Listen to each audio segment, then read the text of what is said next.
Hi everybody, Michelle McLuhan, astrologer and life navigator, and I'm bringing you another astrology update for the new moon, which is happening on the 25th of June in the fertile water sign of Cancer.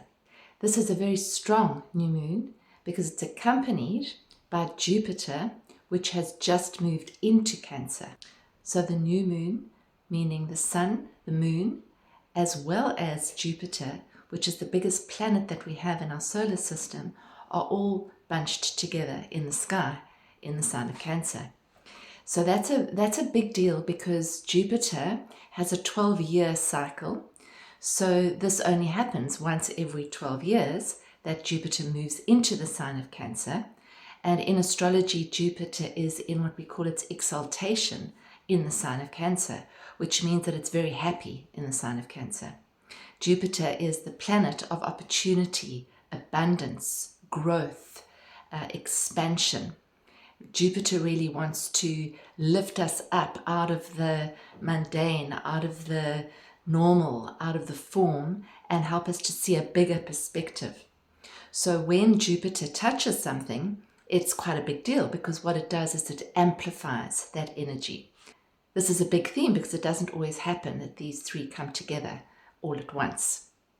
So if we look at the themes and we look at Cancer and we look at Jupiter and we look at the sun and the moon, basically to give us a sort of a broad theme, this represents a new moon which is really connected to emotional safety, security, the themes around what constitutes safety. Where do we find our security from? It represents home, which because Cancer is very connected with the home, whatever home represents to you. Where is home? Is it a four-walled building somewhere on the planet, or do we find home somewhere else? Now, Jupiter is going to encourage us to look beyond the four walls, to look beyond the structure of what we see as home and look for home inside. Because Jupiter moving into Cancer is basically connecting with a higher perspective, higher version, a higher view of what home actually means. So if you look at the symbology of Cancer, Cancer is the crab, and as we all know, the crab carries its shell on its back. Some crabs actually outgrow that home, that shell, and they shuck it off and they basically grow a new one. But basically the essence of Cancer is really about building and nourishing and nurturing your inner home, your inner sanctuary. That's actually what Cancer represents. Now, as a sign, it's very sensitive. It's a water sign. It's intuitive. It can be moody, up and down, crabby, okay? It can be very protective, very defensive. And the moods come and go quite quickly, and they can be quite big. So at a new moon, with the sun, the moon, and Jupiter in Cancer, emotions could rise. Water could rise, literally water. We could have big water events. We could feel our own waters sort of quite turbulent. On the other hand, we could feel that we're actually able to connect to our emotions more and allow our emotions to flow through us. It could mean that we are able to hold a safe place for our emotions. It could mean that we actually start to nurture ourselves in a deeper way, in a more profound way, in a more loving way. So those are all themes that can actually happen at new moon. So high emotions, as well as the potential to actually clear whatever emotions we don't actually need to carry. And also to give us the safety to feel what we need to feel, because that's really what we all want to be able to do. We want to be able to hold a safe space to feel the feelings that we feel, because feeling is healing. Not understanding the feeling, not analyzing the feeling, not suppressing the feeling, but allowing the feeling to flow through, because feelings are, in astrology at least, they're water. And if we allow the waters to flow through, then we continue to purify whatever is we're holding on to, and we're releasing it. So we're purifying as we're releasing it. So I'm seeing this as a pretty powerful new moon to kind of emotionally reset, if you like. This is an invitation, I feel, to plant seeds towards our soulful growth, bringing in Jupiter into the theme, growth, expansion, to help us to nurture what really matters, to find a safe place to nurture what really matters. Now, wherever this new moon is in your particular chart is where you would be feeling it, but it would go long before and after the new moon, because Jupiter has already moved into Cancer. It's at 2 degrees as I make this the day before the solstice, and then it moves on to join the new moon at 4 degrees of Cancer. So Cancerians are likely to really feel into this, especially if you have your birthday around about the 25th or 26th, 24th, 25th, 26th, 27th of June, as well as the other cardinal signs. So Aries, Capricorn, and Libra will also feel this more profoundly because it's actually activating their charts. And wherever it's moving through your chart can be the place where you're actually planting new seeds. So for example, this new moon might be happening in the 7th house, which is the area of the chart that relates to relationships. There might be a new start, new seeds being planted in the area of relationship. You would only be able to see that if you actually know what your chart looks like, and you understand the houses to some degree. If you don't, then you can always book a session and we can look at that, because this is a full year worth of Jupiter moving through Cancer. And Jupiter, as I said, represents opportunity and growth and expansion. So to look to see where this is playing out in your chart, we would look at the house or houses that are related to that.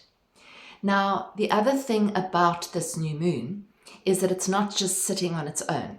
So we have the new moon, we have the sun, the moon, and Jupiter in the sign of Cancer, but all three of those are in what we call a square, which means it's a conversation, it's communication, it's a relationship with Saturn and Neptune. Now, I've been speaking a lot about Saturn and Neptune because they've both just moved into the sign of Aries, where they'll be for a little bit. Then they're going to both go back into Pisces, and then next year in February, they're going to come together in Aries again. But right now, they're in the beginning degrees of Aries, which is a cardinal sign, which means that it's square to Cancer. I know that's lots of astrology, but for those of you who are interested in astrology, it'll make a little bit of sense.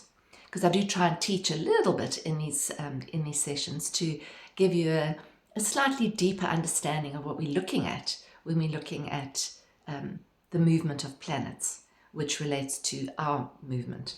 So when you look at the sun, the moon, and Jupiter in an aspect to these very different planets, it gets quite complex.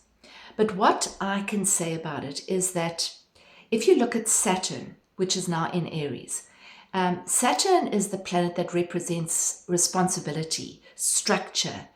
It can be the planet which relates to our fears and our inhibitions. It can sort of inhibit whatever it touches.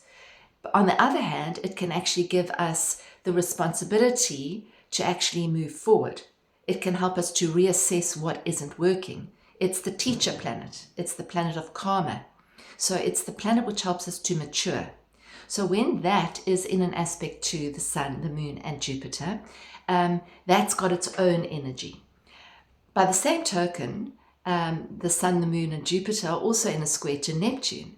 And Neptune is so completely different to Saturn, because Neptune is the dissolving of. It's porous, it's emotional, it's the king of the ocean.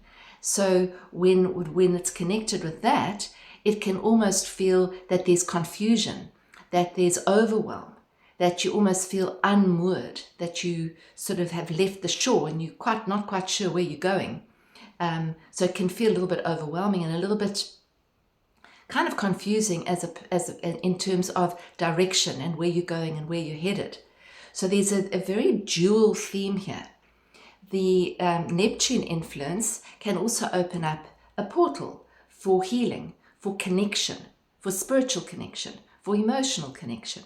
It can open up a portal wherever we have this new moon, wherever we have Cancer in our charts. So I think that there's a symbolism here which has come to me, which is, if you can imagine a vine, and this vine is wanting to grow, wanting to expand, wanting to flourish, and it's actually making its way up, but it needs support. You could see the growth, you could see that vine as Jupiter making its way up, and you could see the support as like a trellis, which might be Saturn in Aries, which is kind of providing an intentional structure. It's providing the bones to allow that force of growth to come up and rise into its true purpose. So the structure is not bad. The structure is assisting the growth. That's what I'm seeing. So this goes beyond new moon, because Jupiter and Saturn are in the square, and they're both slow-moving planets. And they've been coming and going into a square for the last year.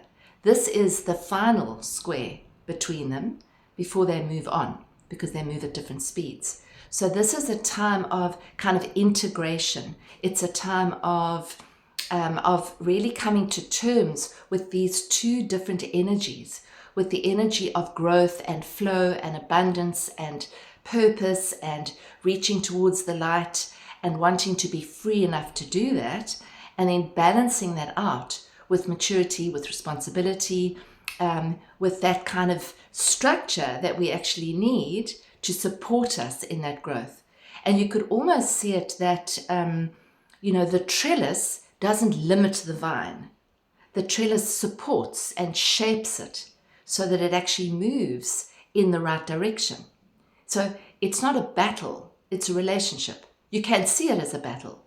You might even feel it as a bit of a battle, but you could also change your perspective, because Jupiter is the planet which encourages us to see beyond.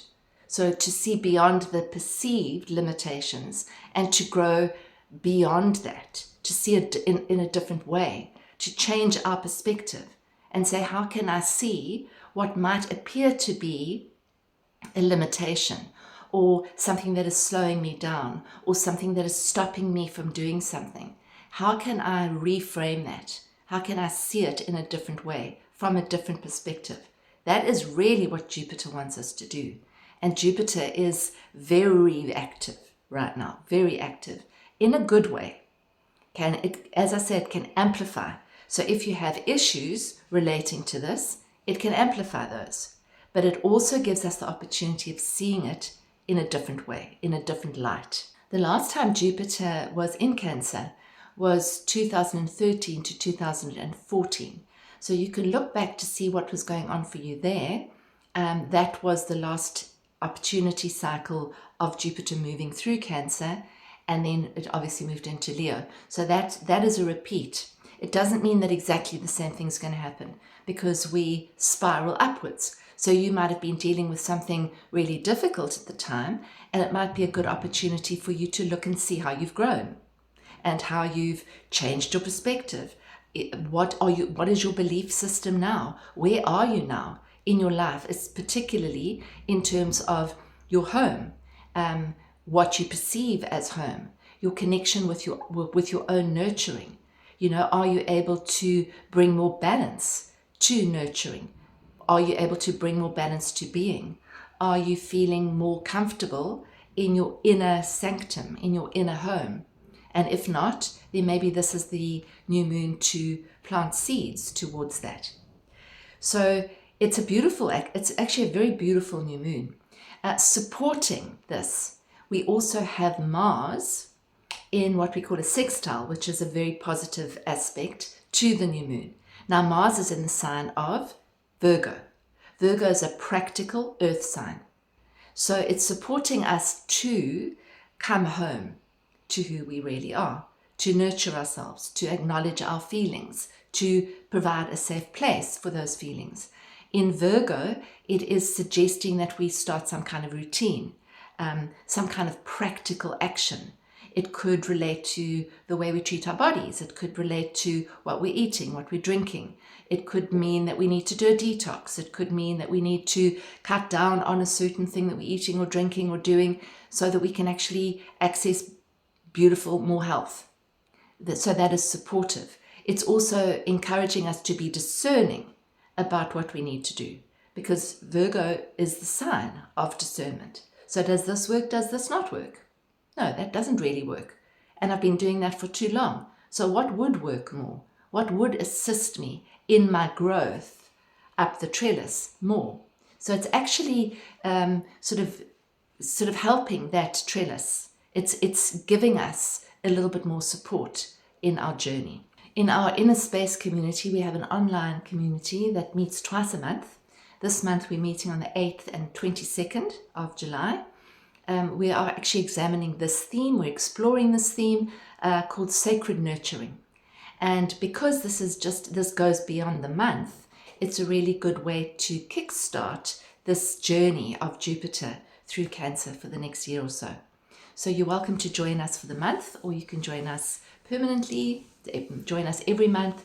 And as I say, we meet twice a month, and you get journal questions and a beautiful meditation and creative exercises and a lot of community support. So have a look at that and let us know if you'd like to join us on that. That would be good.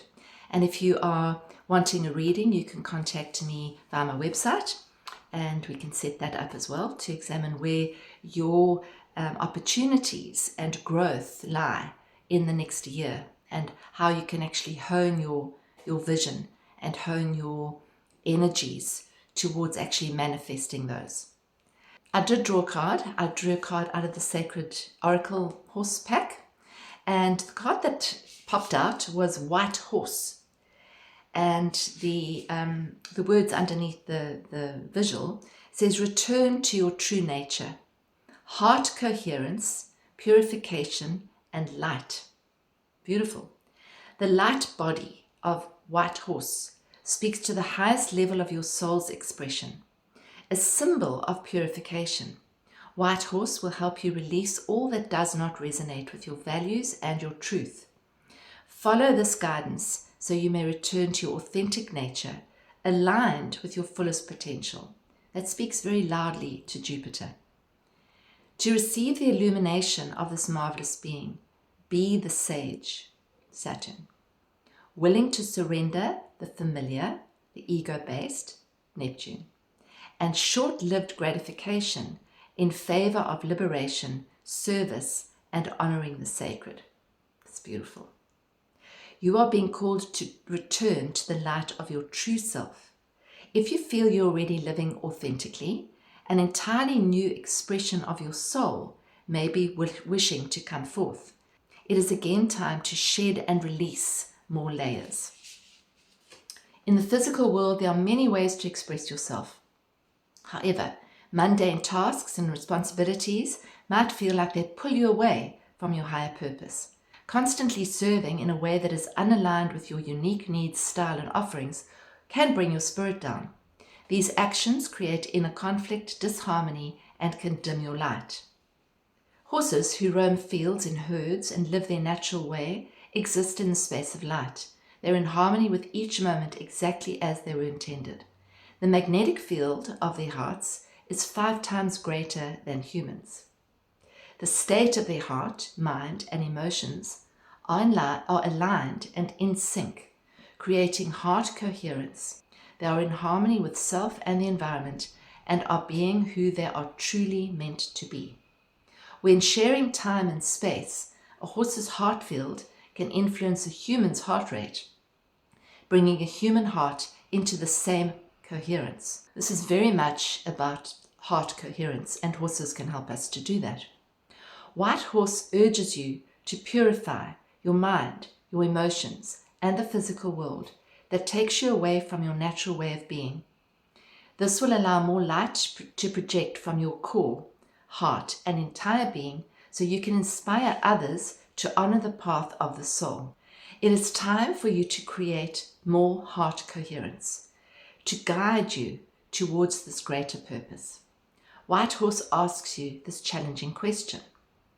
If you only had 1 year left on earth, what would you choose to do, be, and have?